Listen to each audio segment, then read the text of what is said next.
Բարեկո հարգելի հեռուստադիտողի եթերում ռևոլյուցիան է։ Հայաստանում քաղաքական կյանքի հարաբերական հանգստության պայմաններում առաջին պլան են մղվել տնտեսական խնդիրները։ Տնտեսության վիճակը շատ ծանր է, ասում են գրեթե բոլորը։ Ամեն ինչ լավ կլինի, հավաստիացնում է կառավարությունը, որտեղ է իրականությունը։ Այսօր մեր տաղավարում կզրուցենք Հայաստանի Հանրապետության նախկին վարչապետ, ազգային ժողովի պատգամավոր, տնտեսագիտության դոկտոր պրոֆեսոր Հրանտ Բագրատյանի հետ։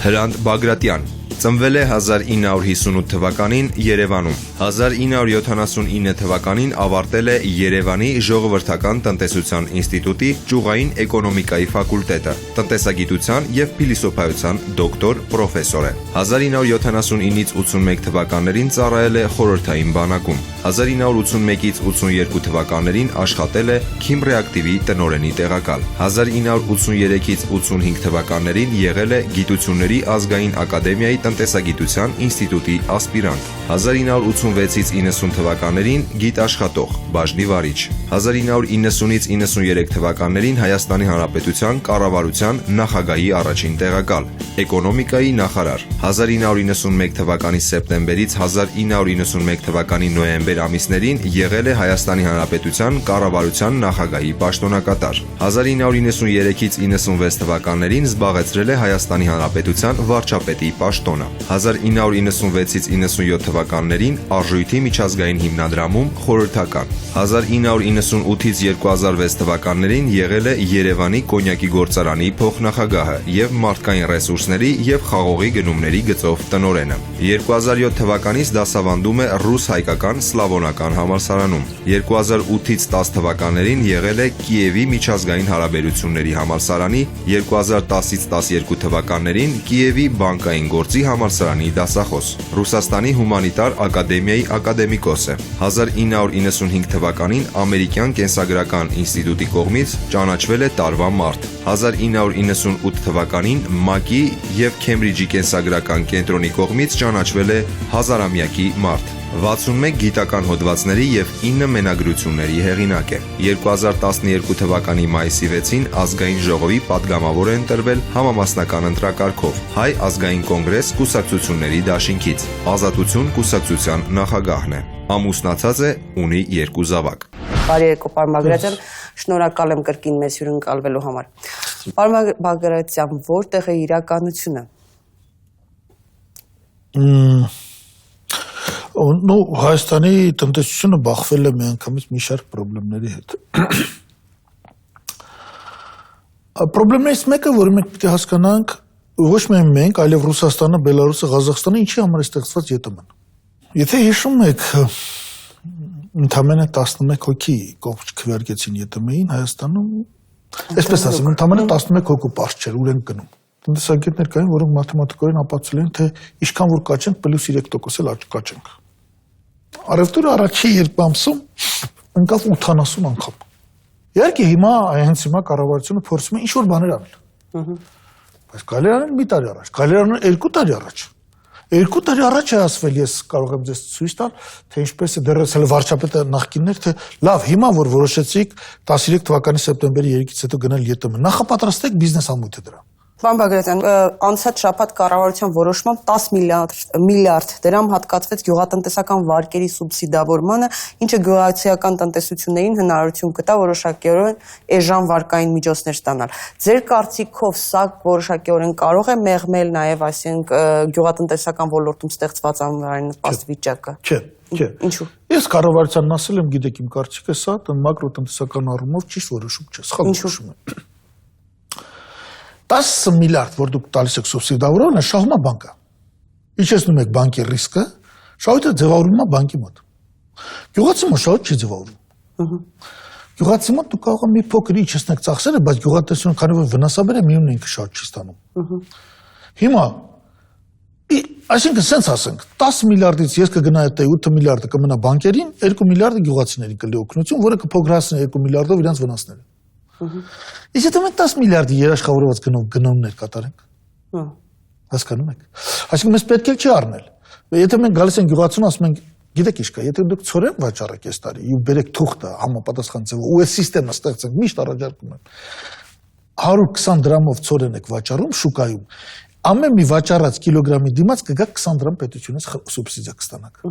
Այսինքն դու ուզում ես գյուղացուն օգնես 10 միլիարդ, գյուղացուն դուր այդ փողը դու բանկին ես տալիս։ Մամագերյան, իսկ 10 միլիարդ հաշվի մեծ մասամբ գնում է բանկին, հատկապես Ագբա Կրեդիտ Ագրիկոլ բանկին, որի նկատմամբ եթե խիստ մոտենաս, լուրջ խնդիրներ ունի։ Անդադ բանի, որովհետև վարկավորման գյուղատնտեսական վարկավորման հիմնական բեռը նրա վրա է։ Այդ հարցն է ուզում,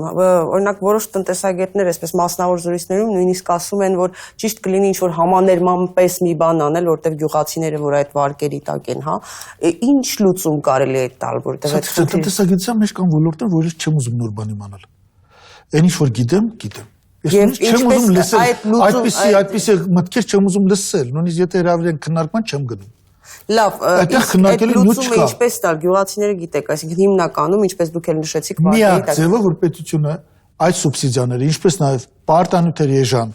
տունակիմիկատների, դիզվառելիքի գծով սուբսիդիաները ուղղի ոչ թե մատակարարներին, այլ գյուղացիներին եւ մի քիչ ավելացնի։ Սա է ձևը։ Ստեղծի ստեղծի փոխօգնության կոոպերատիվներ են հիմա ստեղծելու գյուղնախարարներ կոոպերատիվներ չի, նախարարը դրա մասին չի խոսում, դրա մասին էլ եթե կոոպերատիվը փոխօգնության կոոպերատիվ չէ, կոոպերատիվների մասին էր խոսում, որ ստեղծվում են հիմա գյուղատնտեսության ոլորտում կոոպերատիվներ, տեղեկատվությամբ մի քանի անգամ նախարարը ինձ այժմ միջանցներում ասեց գալու կամ հանդիպենք, խոսենք, հրավիրեմ, դեռ չեն հրավիրել, ես իրենց զգուշացրել եմ, դա պետք է լինի փոխօգնության կոոպերատիվ, այսինքն հողի սեփականությունը չկպնեք եւ պետք է լիմիտավորեք կամ արգելեք վարձու աշխատանքի կիրառումը։ Հենց գյուղացի կտեղ պետք է աշխատեն, ու գյուղացին պետք է իմանա այդ կոոպերատիվում, եթե գա աշխատի, այդ սուբսիդիան իրեն հասանելի կլինի։ Այլապես այդ կոոպերատիվները կբերեն կոլեկտիվ անգործության եւ կբերեն կոլխոզի։ Պարոն Բագրատյան, ժամանակին դուք քննադատում եք բանկային համակարգը, հայտարարելով, որ տնտեսական անկման այս ֆոնին բանկերը գերշահույթներ են ստանում։ Անցած տարվա վերջին Կենտրոնական բանկը բանկերի խոշորացման ծրագիրը երբ որ սկսեց, բարձրացրեց կապիտալի նվազագույն շեմը։ Քննադատեցիք նաև այդ մոտեցումը։ Հիմա տեսակ ստացվում է, որ ժամանակ, ասենք, բանկերին քննադատում եք, հիմա պաշտպանում ես հարցում։ Մեկ միշտ շարունակությունն է ո՞ց։ Բանկերի կապիտալը ինչ է ավելացնում։ Ընդհանրապես խնդիր չկա կապիտալ սահմանի, կապիտալն չես սահմանում։ Ես ունեմ $5 միլիոն, ուզում եմ $1 միլիոն կապիտալ բանանեմ, գնամ Շամշադին իմ գյուղերը վարկավորեմ $4 միլիոն։ Եթե ես կունենամ ունենամ $40 միլիոն վարկավորելու, ինձնից ուզի 10 միլիոն կապիտալ։ Բայց դու ինչ ես ասում, բոլորը պիտի ունենանք 30 միլիարդ, փոքր բանկ չլինի։ Տես, սա հայտարարեց։ Հետո հայտարարեց ինչ եք բողոքում։ Նաև ասվում է, որ Հայաստանի համար շռայլություն է այդքան բանկեր ունենալը, հա։ Ոչ ոք չգիտի, ով ասեց։ Հիմա ասենք բանկերը, այսինքն ինչքան պիտի լինի։ Միացյալ Նահանգները ունեն 8500 բանկ։ Ռուսաստան 980 բանկ։ Ուկրաինա 180 բանկ։ Լեհաստան կարծեմ եթե հիշողություն չեմ 350 բանկ։ Հետո ինչքանն է ճիշտ։ Ինչն է Վրաստան 32 բանկ։ Այսինքն ինչ տրամաբանություն է։ Ես չեմ կարող հասկանալ։ Իդեպ ժամանակին օրենսդրական նախաձեռնություն ներկայացրեցիք, որով առաջարկում էիք բանկերը բաց բաժնետիրական ընկերությունների, հա, բաց բաժնետիրական ընկերությունների վերածել, հա, չընդունվեց իհարկե առաջարկը։ Ձեր այդ առաջարկի հիմքում ի՞նչն էր ընկած։ Բանկը պիտի բաց լինի, պիտի սակարկվի։ Այսօր բանկեր կան, որ վտանգավոր են։ Մենք չենք կարող գլխի դնել որը, որտեղ կենտրոնական բանկը միշտ հասնում օգնում է իրան։ Ես չեմ ուզում ինքը օգնի դա։ Պարոն Բագրատյան, վերադառնանք էներգետիկայի ոլորտին, հա, հիմնականում նշվում է, որ Հայաստանի էլեկտրական ցանցեր ընկերությունը դիմեց հանրային ծառայությունները կարգավորող հանձնաժողովին սակագինը 17 դրամով բարձրացնելու հայտով, բայց կարծես թե միայն հեծը չի դիմել, նաև Երևան ջեկը, Հրազդան ջեկը, Սևան Հրազդան կասկադ հեկը, բարձրավոլտ էլեկտրական ցանցերը բոլորն են, այսինքն ատոմակայանը այդ թվում բոլորն են դիմել, հա, ուզում եմ հասկանալ, սա միայն մի ընկերության խնդիր է, դուք ինչպես եք մեկնաբանում, թե ընդհանրապես միգուցե մեր էներգետիկ համակարգի նաև խնդիր է, որտեղ ոչ բարձրացումով է խնդիրը լուծվելու, ոչ էլ կարծես թե սակագինը նույնը պահելով։ Սա գալիս է հեծերի բանից, սեփականաշոուս 2003 թե 4 թվեր։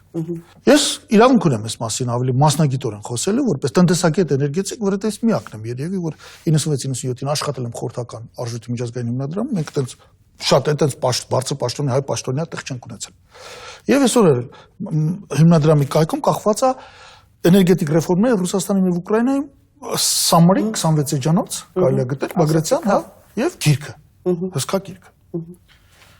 Ինչու ինձ հրավիրեցին վարչապետից հետո այդ բանով, որովհետեւ բոլորի համար ֆանտաստիկ էր ոնց եղավ որ 94-ին արդեն այս մարդը հասավ 90% վճարման համակարգում։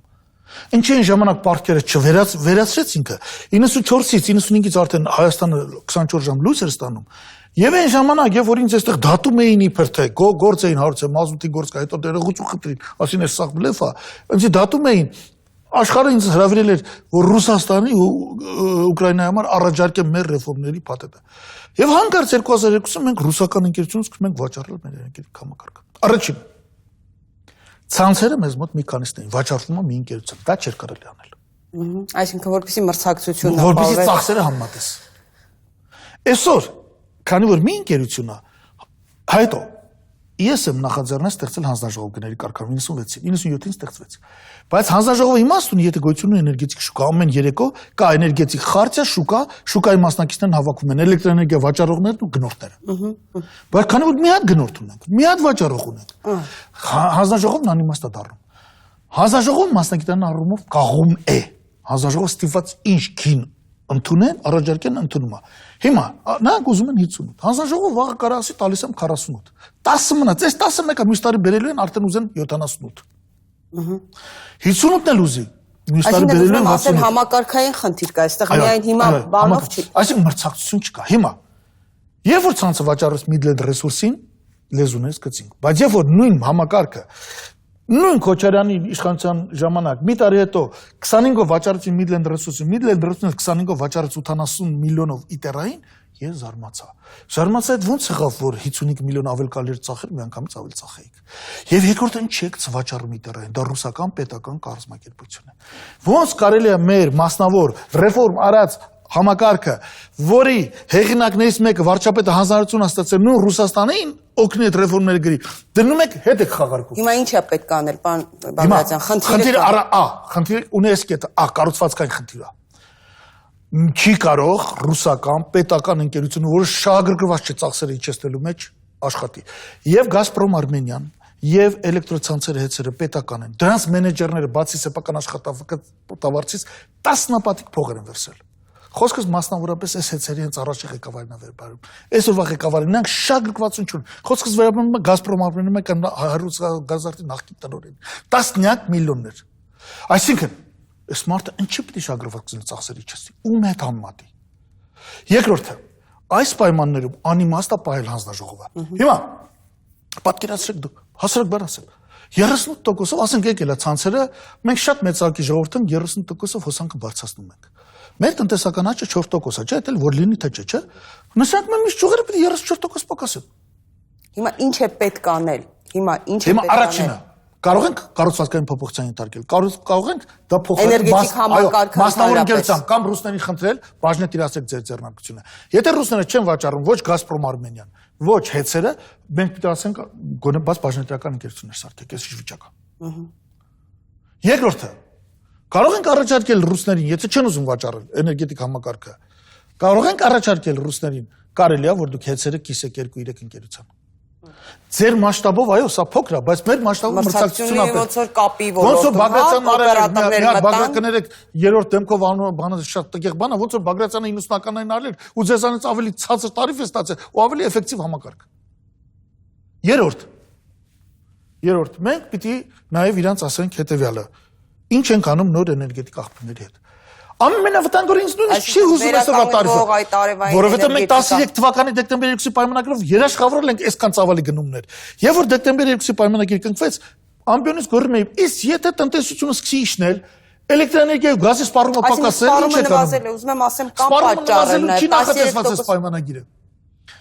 Մենք պիտի լուրջ խոսակցության նստենք իրանց հետ։ Եվ վերջապես մենք պիտի իրանք ասենք, այնքան մեր երկիրը կործանվում է։ Մեր երկրի հնայի մեջ դարել 20%։ Եթե իմ ժամանակ 95-ին ինչքան է խոսան 96-ին, $1 էներգոռեսուրսները ծախսելով արտադրում էր $7.5 հնա, հիմա $1 ծախսում ենք, ասում ենք $4 հնա, 2 անգամ անարդյունավետ։ Պարոն Բագրատյան, այսինքն սպառումը ինչպես նշեցիք, էներգետիկ համակարգի կառուցվածքային խնդիր է գոյություն ունի, որ տասնյակ տարիներ արդեն գլոբալ խնդիր է, որը պետք է լուծվի, հա, մրցակցություն ապահովի, դաշտ հնարավոր չի այլ։ Վերջի այնուամենայնիվ ինքներդ ասացիք, նաև սպառումը նվազել է 13%, այս հա դոլարի կուրս, դրամի կուրս, այս ամեն ինչը անդրադարձել է, չէ՞։ Հիմա նայեք, դուք կարող եք 58 դրամ դնել, սպառումը 20%-ով էլ պակասի եւ վնասները շատանան։ Բա ինչ անենք, արդեն ես օրինակ մեկը, ես արդեն հեսա շուտով իմ էլեկտրաէներգիան կունենամ, տունը կանջատվեմ մեզ համակարգից։ Այլընտրանքային էլեկտրաէներգիա։ Ստիված պիտի նոր օրենք կտունեն, շուտով կտեսնենք այդ օրենքը, որ քեզ տուգանում են դրա համար։ Փոխանակ խրախուսեմ։ Որ այլընտրանքային դուք հարցնում հիմա խրախուսումը նախարարությունը էներգետիկայի նախարարությունը էներգետիկայի նախարարությունը խրախուսում է, բայց կա դեկտեմբերի 2-ի պայմանագիրը։ Եթե տնտեսությունն աճեր, ընդհանուր սպառումն ավելանար, այդ հավելացումը, հավելյալ սպառումը կարող է գալ ոչ ավանդական էներգետիկային։ Բայց քանի որ սպառումը պակասում է, դու պիտի երաշխավորես 9% շահութաբերություն։ Հայդեպ ցանցերի մասով։ Բանը այնպես չպիտի վերջանա, ինչ որ մի տարիֆ կլինի, ինչ որ մի բարձրացում պիտի անեն, մենք կբողոքենք, բայց այստեղ խնդիր կա, այդ բարձրացման մեջ գողացած փողել կա, այդ գողացած փողը հետ բերելու խնդիր կա։ Եթե գոնե մասամբ կառավարությունը դա հաջողի, մնացած ուզի կբարձրացնի ճաշ չունի, բայց պիտի ասի այսքան փողել հետ ենք բերել, այսքան բան։ Բայց կրկնում եմ, կառավարության համար մինչև բարձրացումը, որպես պայման այսօր պիտի ասի ես հայտը չեմ քննարկում, ես այդտեղ կառուցվածքային ռեֆորմ եմ պահանջում։ Եթե սա չանի, բարձրացումը կարա բերի մի տարի հետո ավելի վատ վիճակի։ Հիմա Նայրիտը բացեցինք իմ կառավարության որոշումը, իմ անձնական նախաձեռնությունն ա եղել եւ գնացինք նախագահ պատժ կարեց 93 թվականին։ Նայրիտը որպեսզի աշխատի, պետք է արտադրի 70,000 տոննա կաուչուկ։ Հզորությունն այդքան էր։ Կաուչուկ արտադրվում է երկու եղանակով։ Մեկը բուտադեինից, մյուսը նատրի քլորի, մեր աղի հանքից։ Այս վերջինը պայթում է եւ այլն։ Քանի որ բուտադիեն Հայաստան այլևս հնարավոր չի առաջիկա 50 տարում բերել, որտեղ բուտադիենի համար պետք է տրանզիտ երկաթգիծ, հասկանում, մենք մի անգամ բերել ենք։ Բերել ենք Նովորոսիիսկ, այնտեղից նավով բերել ենք փոթից բարձել ենք երկաթգիծ, բայց երկրորդ անգամ վրացիների տեղը լեն, ես թույլ չեմ տա, որտեղ բուտադիենով ցիստեռը վերցնել դնել գծի վրա, նավից գծի վրա եւ այլն, սա շատ վտանգավոր բան է, ոչ ոք չի համաձայնվի դրա։ Այդ տեսակետից նույնիսկ եթե այսօր Թուրքիայի ճանապարհը բացվի, Ադրբեջանը չբացվի, մենք երկաթգծով էլի բուտադիեն չենք բերի։ Ամեն մարդ չի համաձայնվի բուտադիեն տեղափոխել խորհրդային միությունում էր։ Դուք գիտեք, բուտադիենը արտադրվում էր Սումգայիթում, ապա Վոլգոգրադում եւ այլն։ Ուրեմն այս խնդիրը եթե չեք լուծում, դուք կարող եք ստանալ, ասենք 5-ից 10,000 տոննա հզորությամբ գործարան, բայց եթե դուք անում եք 5-ից 10,000 հզորությամբ գործարան, նախքին 9,000 մարդի տեղը պիտի պայեք 700 հոգի։ Այսպես ասենք, խնդիրը հիմա նույնիսկ Նայրիտը չի։ Նայրիտը լավ կա, այդտեղ մարդիկ կան, այդտեղ, չգիտեմ, 10 միլիոնների աշխատավարձի պարտ կա հիմա ինչքան որ է, բա այնտեղ խոսում են $450 միլիոն պարտի մասին։ Երևի նախ եւ առաջ պետք է գնալ ով է տարել այդ փողը։ Այո, որոշ դեպքերում իզուր տեղը հոսանք են վառել, չգիտեմ, այնտեղ արտադրամասեր կան գուցե եւ պետք է տակ պահել, ասենք կորուստներ կան, որոշ դեպքերում այդ աշխատավարձներն է ստացել են, բայց նույնիսկ այդ բարձր աշխատավարձեր ստացողներ բաներ ովքեր են եղել, ինչի են ստանում, եթե գործարանը չէր աշխատում։ Իսկ ամենակարևորը այդ ծախսերը գործարանը որ արել է, այդ վարկերը վերցրել որ չփակի, դրանց հետևից պետք է գնալ։ Ես նույնիսկ չգիտեմ, ասենք $450 միլիոն քանից հնարավոր է բերել։ Ես հիմա գիտեմ, որ կառավարությունը դրանից զբաղվում է։ Այսինքն գոնե ընդունում է այս խնդրը, նույն ազգային ժողովում համաձայնվեցին նորից նստեն քննարկենք։ Առաջ չէին համաձայնվում։ Պարոն Բագրատյան, բայց ես չեմ կարողանում պատկերացնել, ասենք, գիտեք ինչ կա, ես պատկերացնում եմ, բայց սենց ասեմ, նույնիսկ այսօր նստած լինելով բանի առաջ, ես չեմ ուզում այդ մասին խոսել։ Շատ սարսափելի բանի մասն է խոսքը։ Պարոն Բագրատյան, եւ առաջինը պատասխանս չեմ ուզում պատասխանել ինչի։ Նախ եւ առաջ կուզենայի իմանալ ինչքան հնարավոր հետ բերել։ Հնարավոր է թե չէ։ Հետո նոր կխոսենք, տակ ինչ թիվ մնար, նոր կխոսենք։ Սահմանադրական փոփոխությունների հայեցակարգին եմ ուզում անդրադառնալ, անցած շաբաթ ձեր ղեկավար Ազատություն կուսակցությունը անտի-հայեցակարգ անվանումով փաստաթուղթ հրապարակեց, որով քննադատում եք այդ սահմանադրական փոփոխությունների եղած հայեցակարգը, հա, դուք կտրականապես դեմ եք նախագահի ինստիտուտի վերացմանը, այսինքն նույնիսկ առաջարկում եք որոշակի լիազորություններով թեթևացնել, հա, պակասեցնել լիազորությունները, դնել կառավարության ղեկավարի վրա, բայց չվերացնել։ Ա, ինչու։ Շատ պարզ, մենք ստանալու ենք Բրեժնևյան կամ Ստալինյան սիստեմ։ Ստալինը հոթակավոր չէ, կամ Հիտլերը, ընդամենը կանցլեր էր, չէ, պաշտոնով։ Հաղթեց Ռայխտագի ընտրությունների 33 թվականի։ Իսկ 36 թվականի սահմանադրությունը նայում ես ԽՍՀՄ ամենալավն էր։ Եվ մենք անպայման կստանանք կուսակցական դիկտատուրա։ Եթե դուք ուզում եք գնաք դեմոկրատական հասարակության, այդ դեպքում փոփոխությունները սրանք են։ Նշված փոփոխությունից ոչ մեկը չկա պրոյեկտում։ Բերեմ միայն մի օրինակ։ Եթե դուք վերացել եք նախագահի ինստիտուտը, դա չի նշանակում, որ երկիրը դեմոկրատական է։ Մեզ մոտ այսօր օրենսդրական դաշտի 80%-ը կառավարվում է կառավարության որոշումներով նախարարության հրամանով 20% օրենքներով։ Մենք պետք է անցնենք օրենքների պետության պատրաստենք 100% անցնել դրան։ Այդ փոփոխություններից հետո մենք ստեղծում ենք կոլեկտիվ քաոս։ Ես համարում եմ, որ հայեցակարգը, որ իրանք ներկայացրել են, նյութը բարձրակարգ չէր։ Ոչինչ չասող նյութ էր։ Դրան հակառակ մեր անտիհայեցակարգը սոցիալական ցանցերում անվանել են Ես իմանուշ Հայաստանի։ Ես ասում եմ, սա լուրջ խնդիր է։ Եթե դուք եղբայր գնալու եք դեմոկրատականի, համաձայն եմ գնանք, բայց նախ 17 թիվ չեք հասցնի։ Լավագույն դեպքում կարելի կլինի կիրարկել 23 թվից։ Եվ երկրորդ ճիշտ դեմոկրատիան սա է, հաշվեկշիռներով։ Առանց բան անելու ակնարկ կա հայեցակարգը, որի ընտանիք գերմանական մոդելն է։ Ո՞նց եք դու գերմանական մոդելը վերցնում։ Իսկ գերմանական մոդելում երկպալատանի բան կա, օրենսդիր կա բան կա Բունդեստագ, կա Բունդեսրատ։ Այսինքն, գիտեք, սենց փորձ ենք, մարդիկ տգետ են, միևնույն է չեն հասկանում։ Գիտեք, այնուամենայնիվ Փարքասու Հայաստանում կան մի քանի մարդիկ, որոնք կարող են էներգետիկայից էլ պրոֆեսիոնալ խոսեն, իրավաբանություններից էլ լինելով տնտեսագետ, չասելով, որ մենք իրավաբան ենք, շատ բարդ է, բայց այդտեղ նախ կառուցվածքային խնդիր է, եւ այդքան մասով դա նաեւ տնտեսագետի խնդիր է։ Եվ հետո վերջին հաշվով այդ 9 մարդով այդ փոփոխությունն արել, այդ նույն մարդիկ արել 2005-ի փոփոխությունը, հետո ոտ 10 տարի մեկ սահմանություն փոխում։ Դե բայց մյուս կողմից կան երկրներ, որոնք ժամանակ առ ժամանակ փոխում են։ Օրինակ նույն մեր սահմանադրությունը, որ հենց սկզբում ամրագրում է, որ Հայաստան սոցիալական պետություն է, կողմնակից եք այդ ձևակերպը։ Իհարկե ոչ։ Եկ կարդացել եք մեր անտիհայեցակարգը։ Մենք գրել ենք ոնց է ճիշտ գրել։ Որ Հայաստանը սոցիալական պետություն է միայն կառուցվածքային առումով։ Պետությունը խոսք է տալիս, ոչ թե որ դուք հարուստ կլինեք կամ աղքատ։ Պետությունը կարող է մի բան խոստա, որ հարուստները ձեզանից այսքան անգամ ավելի հարուստ չեն լինի։ Որ կհետևի հարստության բաշխման որոշակի կանոնների։ Իսկ եթե պետությունը հայտնվում է ճգնաժամի, չէ՞, Ռուսաստանը Պուտինը անդադ ասում է լավ է, գլուխ են գոմ, չէ՞, դեռ տեսեք ինչ վիճակում է, հայտնվում է, չի կարողանում տակից դուրս գալ, այդքան նավթ ու գազը տակը դրած։ Կամ որ վաղը պատերազմ սկսվեց, քոր սոցիալական պետությունից ինչ կմնա, թոզ ու փոշի։ Դրա համար մենք ասում ենք սոցիալական արդարության հարցը կառուցվածքային ասպեկտով կարելի է դնել։ Կարելի է դնել։ Այսպիսի պարտավորություններ։ Թե չէ դուք հայեցակարգի հեղինակներին նկատի ունեմ, քննադատում եք, թե նախկինում սա գրել ենք, չեն կարել, ինքնիդ առաջարկում եք ավելի բարդ, ավելի պոպուլիստական, ավելի վատ գրառումներ։ Ես իհարկե ծանոթ եմ տեքստին, բայց այնուամենայնիվ կուզեի հեռուստադիտողի համար էլ պարզաբանեք, նախագահին որ լիազորություններով պետք է ըստ ձեզ օժտել եւ հատկապես զինված ուժերի գլխավոր գերագույն հրամանատարի հարցը ինչպես պետք է լինի։ Ես կարծում եմ իմ մոդելի դեպքում ըստ որում այդ փոփոխությունները կարելի կլիներ կիրառել 2023-ից, նախագահի ինստիտուտը բոլոր դեպքերում պետք է պարապանենք, Լեռնային Ղարաբաղում կարող ենք չպահպանել։ Բանակի արտգործնախարարության խնդիրներ մեզ չկան։ Հասկանում եք։ Կարելի է պահպանել։ Ես ավելի շատ տեսնում եմ, որ նախագահան վարչապետի ֆունկցիաները վերցնի։ Հասկանում եք։ Բայց այս մոդելը, եթե թողում ենք վարչապետ բան առանձին, նախագահը պետք է պահպանել բանակի եւ արտգործնախարարության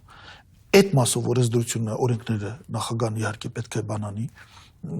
ունենա օրենսդրական նախաձեռնության իրավունք, մնացած ամեն ինչը կառավարությանն է։ Օրինակ այսօր բացի դա օրենքներով նախագահին են պատկանում ոստիկանությունը։ Ոստիկանությունը պետք է գնա մտնի կառավարություն, դառնա տարածքային կառավարման նախարարություն։ Ոստիկանության բազայի հիման վրա, սա է ճիշտ է։ Կամ հարկային ինչ գործ ունի նախագահան հարկային հետ, մաքսային հետ։ Նախագահան այդ օրենքները չպետք է ստորագրի։ Հասկանում եք։ Կամ այս ստորագրման ժամանակ գուցե կոմպրոմիս գտնեն։ Եվ որ ամենակարևորը,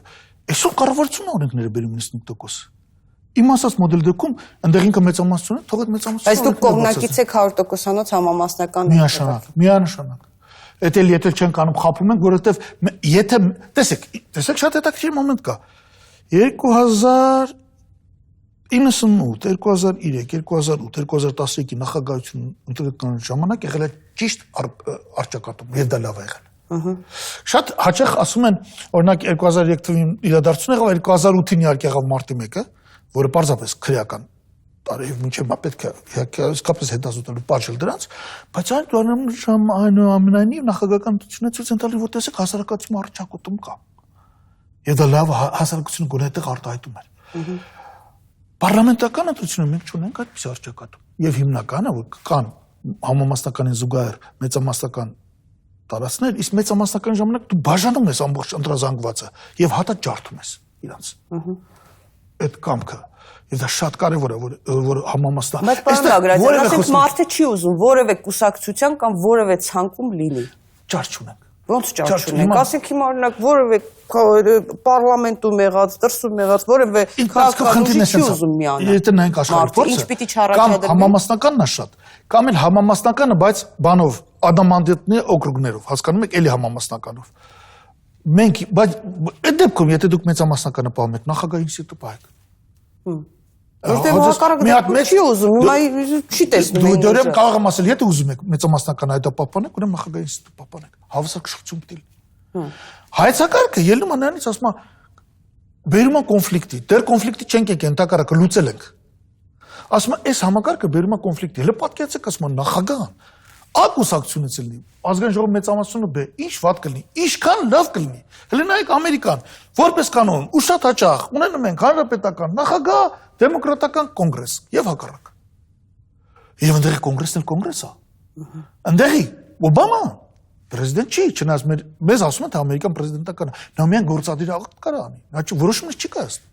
Նա չի կարող կայացնել, ստեղծել ատոմականների քննման հանձնաժողով տալ իրավասություններ, ոչ, սա միայն կնասա միայն կոնգրեսն է։ Պարոն Բագրատյան, ուզում եմ ընդդիմությանը անդրադառնալ, հա, քաղաքական իրավիճակին, այնպեսի տպավորություն է, որ կա իշխանություն, բայց այնտեղ ընդդիմություն չկա, որ հասարակության խնդիրները մեծ հաշվով ձևակերպի։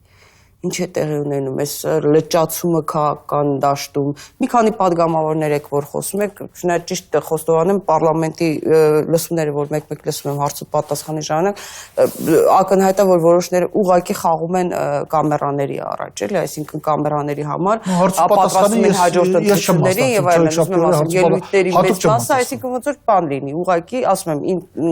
ոնց որ Արշակ Սադոյանին հիշեմ, էլի, այն ժամանակների շատ հաճախ, բայց չկա կա քաղաքական այնուամենայնիվ իր դաշտում ինչ-որ լճացում։ Տեսնում եմ, որ հասարակության տարբեր խմբավորումներ ինքնաձևակերպությամբ են զբաղված, արդեն իրենց խնդիրները ինքնուրույն ձևակերպելու։ Մի տեսակ ինչ-որ ամայացում է, ինչ տեղի ունեցավ ընդդիմության հետ չկա։ Ու մենք մյուս տարի կունենանք ավելի վատ ընդդիմություն, քան այս տարի, 2 տարի հետո կունենանք ավելի վատ։ Ինչու՞։ Որտեւ այս ընթացքում պետությանը հաջողվեց տնտեսության 90%-ը կենտրոնացնել 10-15 մարդու ձեռքը, այնուհետև այդ մարդկանց վերցնել կոնտրոլի տակ։ Բայց այնուամենայնիվ ես չեմ կարծում, որ մենք այսօր պետք է քննադատենք ընդդիմությանը։ Այնուամենայնիվ կան ահագին ազնիվ մարդիկ։ Եթե կուսակցություններով չասեմ, նույնիսկ եթե վերցնենք մի կուսակցությունը, որը բացասական է, բայց նրա մեջ էլի կան ազնիվ մարդիկ, որոնք մինչև վերջ իրենց գործը տանում են։ Միշտ ասում են անկախ ամեն ինչից, ես իմ մտածածն ասում եմ։ Բայց այնուամենայնիվ հիմնականում առանձին են խաղում, ամեն մեկը իր լսարանի համար։ Չէ, կմիավորվենք, այդպես չի։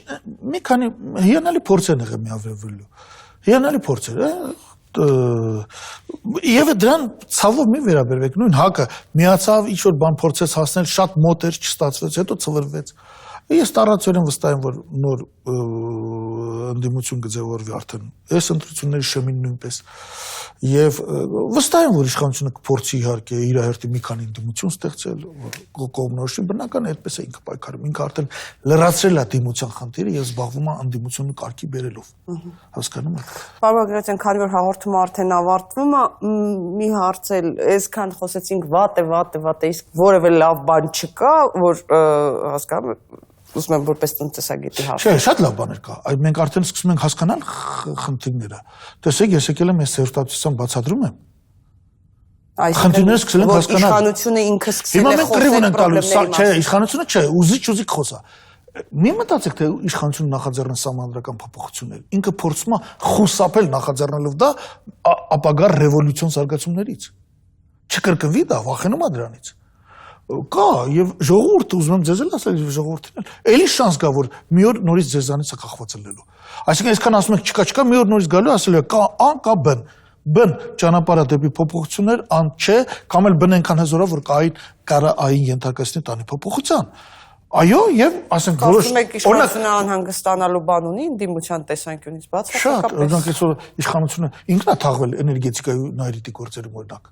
Ուզի պիտի ճանաչի։ Մեր խնդիրը, այսօր ես չբարձրացեցի, դուք չբարձրացեցիք նայրիտի խնդրի կամ էլեկտրի, իրանք են բարձրացրել։ Իմ ու քո խնդիրն հիմա որն է, որ խնդիրը ի վերջո մի ձևի պիտի լուծվի, կիսատ պրած չլուծի, որ վաղն ավելի մեծ չլինի, երկրորդն էլ այն, ով որ նախկինում մեղավոր էր այս վիճակի համար, նա էլ գոնե պատժվի, որովհետեւ ամբողջ բեռը իմ ու քո ուսերին չգա։ Բա ինչ անենք մենք։ Ուրիշ ինչ անենք։ Եվ լավ բանը էլ Լավ բանը ես կարծում եմ, որ մենք կունենանք, օրինակ ես շատ գոհ եմ, որ մենք հուսով եմ, որ ունենանք լուծում վերջին հաշվով Ղարաբաղի հարցում հարաբերական։ Ես տեսնում եմ, ասենք, փոփոխություններ, հուսով եմ փոփոխություններ նաև Թուրքիայի հետ, հարևանների հետ,